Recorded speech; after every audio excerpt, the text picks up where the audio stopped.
ಆಕೆ ಉದಯೋನ್ಮುಖ ಡ್ಯಾನ್ಸ್ ಕಲಾವಿದೆ. ಅಂದರೆ ಡ್ಯಾನ್ಸ್ ಕ್ಷೇತ್ರದಲ್ಲೇ ದೊಡ್ಡ ಮಟ್ಟದ ಸಾಧನೆ ಮಾಡಬೇಕು ಅಂತ ಅಂದುಕೊಂಡಿದ್ದವಳು. ಹೇಳಿ ಕೇಳಿ ಪುನೀತ್ ರಾಜ್ಕುಮಾರ್ ಅವರ ಅಪ್ಪಟ ಅಭಿಮಾನಿ. ಆದರೆ ಆ 10ನೇ ಕ್ಲಾಸ್ ಓದ್ತಾ ಇದ್ದಂತಹ ಹುಡುಗಿ ತನ್ನದಲ್ಲದ ತಪ್ಪಿಗೆ, ಯಾರೋ ಮಾಡಿದ ಎಡವಟ್ಟಿಗೆ ಇವತ್ತು ಪ್ರಾಣ ಕಳ್ಕೊಂಡಿದ್ದಾಳೆ. ಆ ತಪ್ಪಿಗೆ ಕಾರಣಕರ್ತರಾದಂಥವ್ರಿಗೆ ಒಂದು ಶಿಕ್ಷೆ ಕೊಡಿ ಅಂತ ಅವ್ರ ಕುಟುಂಬದವರು ಆಕ್ರೋಶ ವ್ಯಕ್ತಪಡಿಸ್ತಾ ಇದ್ದಾರೆ. ಮಧ್ಯಾಹ್ನದ ತನಕ ಏನೂ ಡೆವಲಪ್ಮೆಂಟ್ ಆಗೇ ಇರಲಿಲ್ಲ. ಅದಾದ ನಂತರ ಈಗೇನೋ ನೋಟಿಸ್ ಕೊಡ್ತೀವಿ ಅಂತ ಪೊಲೀಸರು ಹೇಳ್ತಾ ಇದ್ದಾರೆ. ಇಷ್ಟಕ್ಕೂ ನಡೆದಿದ್ದಾದರೂ ಏನು ಘಟನೆ ಅಂತ ನೀವೇ ನೋಡಿ.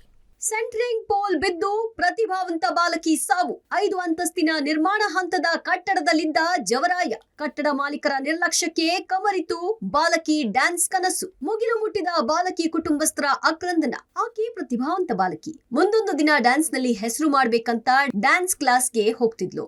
ಅಪ್ಪು ಡ್ಯಾನ್ಸ್ಗೆ ಫಿದಾ ಆಗಿದ್ದ ಬಾಲಕಿ ಡ್ಯಾನ್ಸ್ ಅಂದ್ರೆ ಪ್ರಾಣವನ್ನೇ ಇಟ್ಕೊಂಡಿದ್ಲು. ಆದ್ರೆ ಆ ಬಾಲಕಿಯ ಬದುಕು ಮತ್ತು ಡ್ಯಾನ್ಸ್ ಕನಸು ಎರಡೂ ಕಮರಿ ಹೋಗಿದೆ. ಇದಕ್ಕೆ ಕಾರಣ ಸೆಂಟ್ರಿಂಗ್ ಪೋಲ್. ನಿನ್ನೆ ವಿವಿಪುರಂ ಠಾಣೆ ವ್ಯಾಪ್ತಿಯ ನ್ಯಾಷನಲ್ ಕಾಲೇಜು ಮೆಟ್ರೋ ನಿಲ್ದಾಣದ ಹಿಂದೆ ದುರಂತವೇ ನಡೆದದ್ದು. ಸ್ಕೂಲ್ ಮುಗಿಸ್ಕೊಂಡು ಮನೆಗೆ ಹೋಗ್ತಿದ್ದ ತೇಜಸ್ವಿನಿ ಎಂಬ ಬಾಲಕಿಯ ಮೇಲೆ 5 ಅಂತಸ್ತಿನ ಮೇಲಿಂದ ಬಿದ್ದಿದ್ದ ಸೆಂಟ್ರಿಂಗ್ ನ ಸರ್ವೆ ಮರ ಬಾಲಕಿಯ ಜೀವವನ್ನೇ ತೆಗೆದಿದೆ. 10ನೇ ತರಗತಿಯಲ್ಲಿ ಓದ್ತಾ ಇದ್ದ ತೇಜಸ್ವಿನಿಗೆ ಪುನೀತ್ ರಾಜ್ಕುಮಾರ್ ನೆಚ್ಚಿನ ನಟನಾಗಿದ್ರು.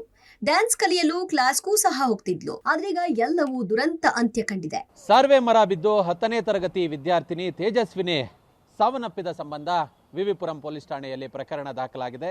ಕುಟುಂಬಸ್ಥರು ಒಂದಷ್ಟು ಆರೋಪಗಳನ್ನ ಮಾಡ್ತಿದ್ದಾರೆ. ಅಂದ್ರೆ ಆ ಕಟ್ಟಡ ಏನಿದೆ, ಕಟ್ಟಡವನ್ನ ಅಕ್ರಮವಾಗಿ ನಿರ್ಮಾಣವನ್ನ ಮಾಡಲಾಗ್ತಿದೆ, ರಸ್ತೆಗೆ ಕಟ್ಟಡವನ್ನ ಕಟ್ಟಲಾಗ್ತಿದೆ. ಈ ಸರ್ವೆ ಮರ ಈ ಒಂದು ಕಟ್ಟಡವನ್ನ ಗಮನಿಸಬಹುದು. ಇದು ನ್ಯಾಷನಲ್ ಕಾಲೇಜ್ ಮೆಟ್ರೋ ಸ್ಟೇಷನ್ನ ಹಿಂಭಾಗದಲ್ಲಿರುವಂತಹ ಕಟ್ಟಡ ಇದು. ಈ ಕಟ್ಟಡವನ್ನ ಗಮನಿಸಬಹುದು. ಸುಮಾರು 7 ರಿಂದ 8 ಮಂದಿ ಇದಕ್ಕೆ ಮಾಲೀಕರಿದ್ದಾರೆ ಅನ್ನೋದು ಗೊತ್ತಾಗ್ತಿದೆ. ಇದರ ಕಾಂಟ್ರಾಕ್ಟರ್ ಮತ್ತೆ ಇಂಜಿನಿಯರ್ ಚಂದ್ರಶೇಖರ್ ಅಂತೇಳಿ ಅವರು ಈ ಒಂದು ಕಟ್ಟಡವನ್ನ ನಿರ್ವಹಣೆಯನ್ನ ಮಾಡ್ತಿದ್ರು. ನಿನ್ನೆ ಮಧ್ಯಾಹ್ನ ತೇಜಸ್ವಿನಿ ತನ್ನ ಶಾಲೆಯನ್ನು ಮುಗಿಸ್ಕೊಂಡು ಮನೆಗೆ ಹೋಗುವಂತಹ ಸಂದರ್ಭದಲ್ಲಿ ಆ ಸಾರ್ವೆ ಮರಗಳೇನಿದಾವೆ, ಆ ಸಾರ್ವೆ ಮರಗಳು ಏಕಾಏಕಿ ಈಕೆಯ ತಲೆ ಮೇಲೆ ಬಿದ್ದಿದೆ. ತಲೆ ಮೇಲೆ ಬಿದ್ದಂತಹ ಸಂದರ್ಭದಲ್ಲಿ ಆಕೆ ಸ್ಥಳದಲ್ಲೇ ಸಾವನ್ನಪ್ಪಿದ್ದಾಳೆ. ಗಮನಿಸಬಹುದು, ಈ ಒಂದು 5 ಫ್ಲೋರ್ನ ಈ ಕಟ್ಟಡ ಏನಿದೆ, ಈ ಕಟ್ಟಡವನ್ನ ಮುಂಭಾಗಕ್ಕೆ ರಸ್ತೆಗೆ ಕಟ್ಟಿಕೊಳ್ಳಲಾಗಿದೆ. ಯಾವಾಗ ಕಟ್ಟಡ ಮೇಲೆ ಹೋಗ್ತಾ ಹೋಗ್ತಾ ಹೋಗ್ತಾ ಆ ಸಾರ್ವೆ ಮರಗಳ ರಕ್ಷಣೆಗಾಗಿ ಒಂದು ನೆಟ್ಟನ್ನು ಹಾಕಬೇಕಿತ್ತು, ಇಲ್ಲ ತಗಡಿನ ಶೀಟ್ಗಳನ್ನ ಹಾಕಬೇಕಾಗಿತ್ತು. ಆದರೆ ಅದ್ಯಾವುದು ಕೂಡ ಆಗಿಲ್ಲ. ಇನ್ನೂ ಕೂಡ ರಸ್ತೆಯಲ್ಲಿ ನಿನ್ನೆ ದುರಂತ ಆದ ಬಳಿಕವೂ ಕೂಡ ಎಚ್ಚೆತ್ಕೊಳ್ಳೋ ಕೆಲಸ ಆಗಿಲ್ಲ. ಇನ್ನೂ ಕೂಡ ಈ ಪ್ರಕರಣ ಸಂಬಂಧ ಯಾರನ್ನು ಬಂಧನ ಮಾಡಲಾಗಿಲ್ಲ, ಯಾರನ್ನು ನೋಟಿಸ್ ಕೊಡೋದಕ್ಕೆ ಆಗಿಲ್ಲ ಅನ್ನೋ ಮಟ್ಟಿಗೆ ಒಂದಷ್ಟು ಅವರ ಕುಟುಂಬಸ್ಥರು ಆಕ್ರೋಶವನ್ನ ಹೊರಹಾಕುವ ಕೆಲಸವನ್ನ ಕೂಡ ಮಾಡ್ತಿದ್ರು. ಒಂದು ಆ ಮರವನ್ನ ತೋರಿಸ್ತೀವಿ, ಆ ಸಾರ್ವೆ ಮರವನ್ನ. ಆ ಮರ ಕೂಡ ಇನ್ನೂ ಕೂಡ ಇಲ್ಲೇ ರಸ್ತೆಯಲ್ಲಿ ಇದೆ. ಇದೇ ಮರ ನಿನ್ನೆ ತೇಜಸ್ವಿನಿಯ ತಲೆ ಮೇಲೆ ಬಿದ್ದಂತಹ ಈ ಮರ ಬಿದ್ದಂತಹ ರಭಸಕ್ಕೆ ಆಕೆ ಸ್ಥಳದಲ್ಲೇ ಸಾವನ್ನಪ್ಪಿದ್ಲು. ಅಟ್ಲೀಸ್ಟ್ ಈ ಮರದ ತುಂಡೇನಿದೆ ಇದನ್ನು ಸೀಸ್ ಮಾಡುವ ಕೆಲಸವನ್ನ, ಇದನ್ನು ಮಹಜರ್ ಪ್ರಕ್ರಿಯೆ ಒಳಪಡಿಸುವ ಕೆಲಸವನ್ನ ಪೊಲೀಸರು ಮಾಡಬೇಕಿತ್ತು. ಪೊಲೀಸರು ಯಾವುದನ್ನು ಕೂಡ ಮಾಡ್ತಿಲ್ಲ. ಅವರ ಜೊತೆ ಶಾಮೀಲಾಗಿದ್ದಾರೆ ಅನ್ನೋ ಮಟ್ಟಿಗೆ ಕುಟುಂಬಸ್ಥರು ಆರೋಪವನ್ನ ಮಾಡ್ತಿದ್ದಾರೆ. ಒಂದು BBMP ಅಧಿಕಾರಿಗಳ ನಿರ್ಲಕ್ಷ್ಯ ಕೂಡ ಕಂಡು ಬರ್ತಿದೆ. ಮತ್ತೆ ಇಲ್ಲಿ FIR ಆದ ಬಳಿಕ ಮಾಲೀಕರನ್ನಾಗಲಿ ಅಥವಾ ಕಟ್ಟಡದ ಈ ಒಂದು ಇಂಜಿನಿಯರ್ ಅನ್ನಾಗಲಿ ಯಾರನ್ನು ಕೂಡ ಬಂಧನ ಮಾಡಿಲ್ಲ. ಆದ್ರೆ ಈ ಘಟನೆಗೆ ಕಟ್ಟಡದ ಮಾಲೀಕ, ಕಾಂಟ್ರಾಕ್ಟರ್ ನೇರ ಹೊಣೆ ಅನ್ನೋದು ಒಂದ್ ಕಡೆ ಆದ್ರೆ, BBMP ಅಧಿಕಾರಿಗಳು ತಮ್ಮ ಕೆಲಸ ಮಾಡಿ ಅವರನ್ನ ಎಚ್ಚರಿಸಿದ್ರೆ ಈ ಘಟನೆ ಆಗ್ತಿರ್ಲಿಲ್ಲ ಅನ್ಸುತ್ತೆ. ನಿರ್ಲಕ್ಷ್ಯ ವಹಿಸಿರೋ ಮಾಲೀಕರು, ಗುತ್ತಿಗೆದಾರ, BBMP ಅಧಿಕಾರಿಗಳ ವಿರುದ್ಧ ಬಾಲಕಿಯ ಕುಟುಂಬಸ್ಥರು ಆಕ್ರೋಶ ವ್ಯಕ್ತಪಡಿಸಿದ್ದಾರೆ. ಅವ್ರು ಏನ್ ಹೇಳ್ತಿದ್ದಾರೆ ಅಂದ್ರೆ ಏನು ಇದೇ ಮಾಡ್ತಿಲ್ಲ. ಬೆಳಿಗ್ಗೆ ಬರ್ರಿ ಅಂತ ಹೇಳಿದ್ರು, ಆಮೇಲೆ ಏನು ಕರೆಸ್ತೀವಿ ಅಂತ ಹೇಳಿದ್ರು, ಏನೊಂದು ರೆಸ್ಪಾನ್ಸ್ ಮಾಡ್ತಾ ಇಲ್ಲ. ಯಾಕಂದ್ರೆ ಮಗು ಹಿಂಗೆ ಆಗೈತೆ ಅಂದ್ರೆ ನಾವು ನಮ್ಮ ದುಃಖದಲ್ಲಿ ನಾನು ಮಾತಾಡೋಕ್ಕೂ ಆಯ್ತಾ ಇಲ್ಲ. ಈಗ ಪರಿಸ್ಥಿತಿಯಲ್ಲಿ ನಮ್ಮ ಮಂದಿರ ಎಲ್ಲ ನಿಂತ್ಕೊಂಡು ಮಾಡ್ತಾವ್ರೆ.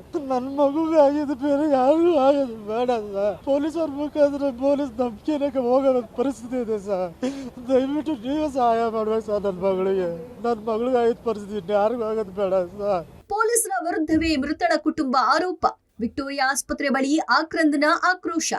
ಇಂತಹ ಘಟನೆಗಳು ನಡೆದ ಕೂಡಲೇ ಪೊಲೀಸರು ಸಂಬಂಧಪಟ್ಟವರ ವಿರುದ್ಧ ಕ್ರಮ ಕೈಗೊಳ್ಳಬೇಕು. ಕಟ್ಟಡದ ಬಳಿ ಇರೋ ದಿವ್ಯ ನಿರ್ಲಕ್ಷ್ಯ ಕಣ್ಮುಂದೆಯೇ ತೋರುತ್ತೆ. ಬಾಲಕಿಯ ಸಾವಾಗಿದೆ, ಆದ್ರೂ ಪೊಲೀಸರು ಕೇಸ್ ದಾಖಲಿಸಿಕೊಂಡಿದ್ದು ಬಿಟ್ರೆ ಸಂಬಂಧಪಟ್ಟ ಮಾಲೀಕರು, ಕಾಂಟ್ರಾಕ್ಟರ್, BBMP ಅಧಿಕಾರಿಗಳ ವಿರುದ್ಧ ಇನ್ನೂ ಕ್ರಮ ಕೈಗೊಂಡಿರಲಿಲ್ಲ. ಯಾರನ್ನೂ ಅರೆಸ್ಟ್ ಸಹ ಮಾಡಿಲ್ಲ. ಈ ಬಗ್ಗೆ ಬಾಲಕಿ ಪೋಷಕರು ಪ್ರಶ್ನೆ ಮಾಡಿದ್ರೆ, ಖಾಕಿ ಪೇಪರ್ನಲ್ಲಿ ಸೈನ್ ಮಾಡ್ಕೊಡಿ, ಕಟ್ಟಡ ಮಾಲೀಕರ ಹತ್ರ ಮಾತಾಡಿ ಅಂತ ಸೆಟಲ್ಮೆಂಟ್ ಮಾಡೋ ರೀತಿಯಲ್ಲಿ ಪೊಲೀಸರು ಮಾತನಾಡಿದ್ರಂತೆ. ಇದಕ್ಕಾಗಿ ಆಕ್ರೋಶಗೊಂಡ ಮೃತ ತೇಜಸ್ವಿನಿ ಕುಟುಂಬಸ್ಥರು ಪೊಲೀಸರ ವಿರುದ್ಧವೇ ಆರೋಪ ಮಾಡಿದ್ರು. ಪೊಲೀಸರು ಕಟ್ಟಡ ಮಾಲೀಕರ ಜೊತೆ ಶಾಮೀಲಾಗಿದ್ದಾರೆ. ಪೊಲೀಸರ ಮೇಲೆ ನಂಬಿಕೆಯೇ ಇಲ್ಲ ಅಂತ ಬಾಲಕಿಯ ಕುಟುಂಬಸ್ಥರು ವಿಕ್ಟೋರಿಯಾ ಆಸ್ಪತ್ರೆ ಬಳಿ ಆಕ್ರೋಶ ವ್ಯಕ್ತಪಡಿಸಿದ್ರು. ಸ್ಟೇಷನ್ ಹತ್ರ ಬೆಳಿಗ್ಗೆಯಿಂದ ನೋಡಿ ಸರ್, ಏನಂತ ಹೇಳಿದ್ರು, ನಿನ್ನೆ 9:30 10 ಗಂಟೆ ಒಳಗಡೆ ಎಲ್ಲ ಬನ್ನಿ, ಪೊಲೀಸ್ ಅವ್ರು ಬಂದಿರ್ತಾರೆ, ಅಷ್ಟರಲ್ಲಿ ನಿಮಗೆ ಡೆಡ್ ಬಾಡಿಗೆ ಏನು ಬೇಕೋ ಅದು ಮಾಡ್ಕೊಡ್ತೀವಿ ಅಂತ ಹೇಳಿದ್ರು. ಈಗ ನೋಡಿದ್ರೆ ಯಾವ ಪೊಲೀಸ್ ಅವ್ರು ಫೋನ್ ಮಾಡ್ತಾನೆ ಇದ್ದಾರೆ. ನಮ್ಮ ಅಂಕಲ್ ಅವತ್ತಿಂದ ಫೋನೇ ಎತ್ತುತ್ತಾ ಇಲ್ಲ, ಪಿಕ್ ಮಾಡ್ತಾ ಇಲ್ಲ.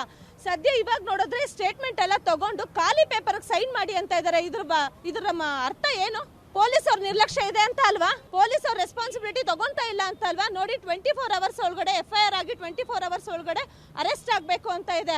ಅದು ಕೆಲಸ ಮಾಡ್ತಾ ಇಲ್ಲ ಅಂದ್ರೆ ಇದು ಪೊಲೀಸ್ ಅವ್ರು ಇನ್ವಾಲ್ವ್ ಆಗಿದ್ದಾರೆ ಅಂತಾನೆ ತೋರಿಸ್ತಿದೆ ಅಲ್ವಾ ನಮ್ಗೆ? ಇನ್ನು ಪೊಲೀಸರ ವರ್ತನೆಗೆ ಬೇಸತ್ತಿದ್ದ ಬಾಲಕಿ ಕುಟುಂಬಸ್ಥರು ಬಾಲಕಿಯ ಶವ ಕೊಟ್ಟ ಮೇಲೆ ಮನೆಗೆ ತಗೊಂಡು ಹೋಗಲ್ಲ, ನ್ಯಾಯ ಸಿಗುವವರೆಗೂ ಠಾಣೆ ಮುಂದೆ ಇಟ್ಟು ಪ್ರತಿಭಟನೆ ಮಾಡ್ತೀವಿ ಅಂತ ಪಟ್ಟು ಹಿಡಿದ್ರು. ಬಳಿಕ ವಿಕ್ಟೋರಿಯಾ ಶವಾಗಾರದ ಬಳಿ ಬಂದಿದ್ದ ACP ತಂಡ ಬಾಲಕಿ ತೇಜಸ್ವಿನಿ ಕುಟುಂಬಸ್ಥರನ್ನ ಪ್ರತಿಭಟನೆ ಮಾಡದಂತೆ ಮನವೊಲಿಸಿ ಮೃತದೇಹವನ್ನ ಹಸ್ತಾಂತರಿಸಿದ್ರು. ಬಳಿಕ ಕುಟುಂಬಸ್ಥರು ಚಾಮರಾಜಪೇಟೆಯ ಉಮಾ ಥಿಯೇಟರ್ ಬಳಿಯ ಮನೆಗೆ ಮೃತದೇಹ ಕೊಂಡೊಯ್ದ್ರು. ಪಬ್ಲಿಕ್ ಟಿವಿ ವರದಿ ಬೆನ್ನಲ್ಲೇ ಎಚ್ಚೆತ್ತ ಪೊಲೀಸರು, ಕಟ್ಟಡ ಮಾಲೀಕರು, BBMP ಅಧಿಕಾರಿಗಳಿಗೆ ನೋಟಿಸ್.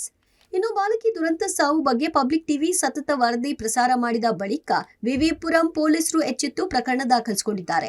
5 ಅಂತಸ್ತಿನ ಕಟ್ಟಡ ಮಾಲೀಕರು BBMP ಅಧಿಕಾರಿಗಳಿಗೆ ನೋಟಿಸ್ ನೀಡಲು ಸಿದ್ಧತೆ ನಡೆಸಿದ್ದಾರೆ. ಇದು ನೋಟಿಸ್ ಕೊಟ್ಟು ವಿಚಾರಣೆ ನಡೆಸಿರೋ ಹಂತಕ್ಕೆ ಮುಗಿಯುತ್ತಾ ಅಥವಾ ಪೊಲೀಸರು ಸರಿಯಾದ ಕ್ರಮ ಕೈಗೊಳ್ತಾರಾ ಅನ್ನೋದನ್ನ ಕಾದು ನೋಡಬೇಕಿದೆ. Narasimhamurthy, public TV, Bengaluru.